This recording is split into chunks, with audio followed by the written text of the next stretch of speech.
Hi, I'm Andy and this is my lesson on nested for loops in Java. In this lesson, I'll show you how to incorporate nested for loops, which are for loops within for loops, in order to repeatedly repeat some actions. Let's get started. Let's write a program that prints a triangle, like this one, on the screen. To start, let's make a constant for the letter we'll use in our triangle. Making this a constant makes it easier to change it in the future. Then we'll ask the user for the size of the triangle. In my example, the triangle has a size of 5 because both the top line and the first column are 5 characters long.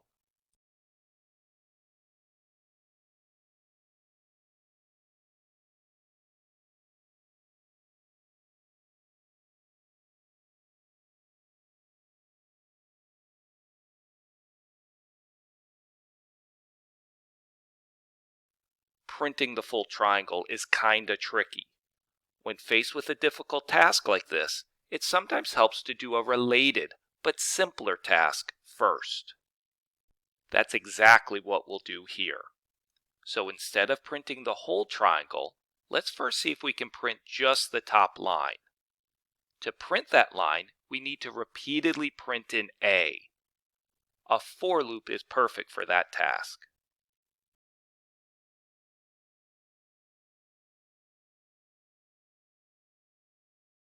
Notice that I starts at 0 and goes up to size.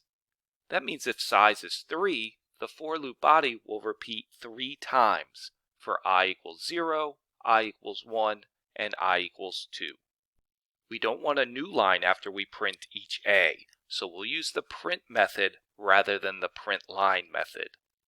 Let's also add a space after the A so the letters are all spaced out.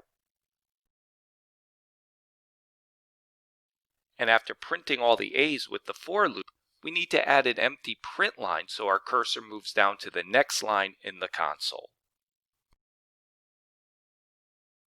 Okay, let's run our program a couple of times and see if it works.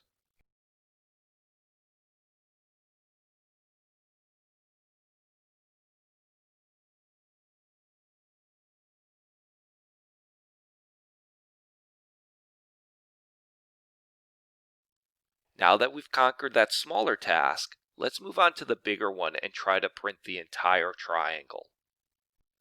To do that, we should first recognize that we can make the triangle by repeatedly printing lines of A's. That means we want to repeat this for loop. And the way we can repeat any lines of code, including this for loop, is with a for loop. That's right, we're going to use a for loop to repeatedly execute a for loop. A for loop within a for loop is called a nested for loop. Usually the inner for loop, which will be this one right here, uses the letter J as its counter, and the outer one uses I. So let's change these I's to J's.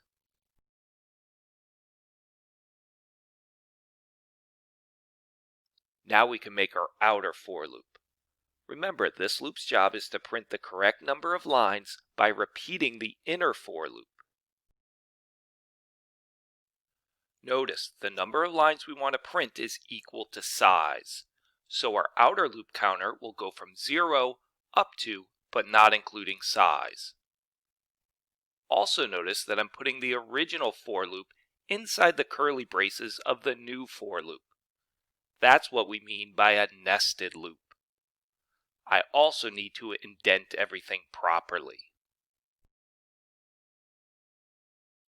Our program isn't complete, but let's just run this and see what happens.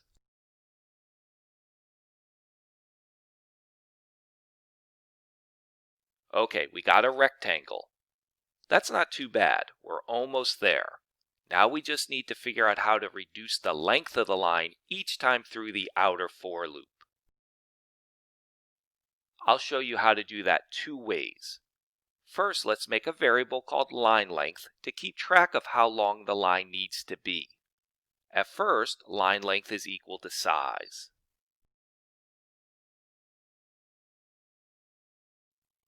The inner loop needs to stop once our counter, J, is equal to line length.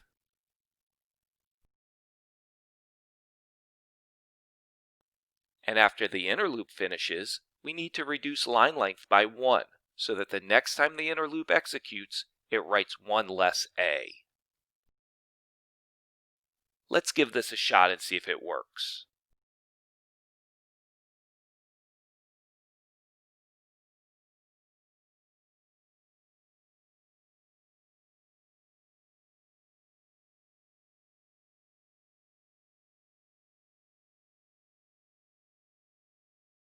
So that worked great. Make sure you understand what each of our for loops did to produce this triangle.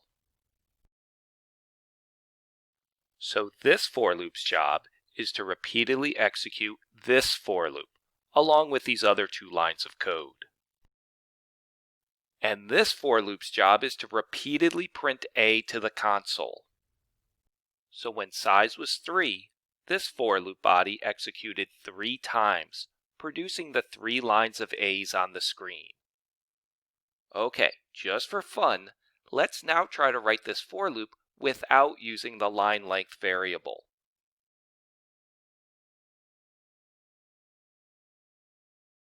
To help us here, it's a good idea to make a chart showing the relationship between I and the number of times we want A to print on a particular line. Here's the chart for a size of 3. Notice the general pattern here.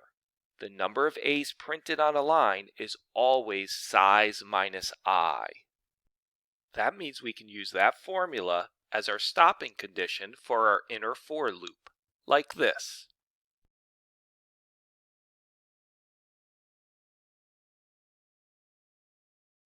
Let's test our program out and make sure it still works.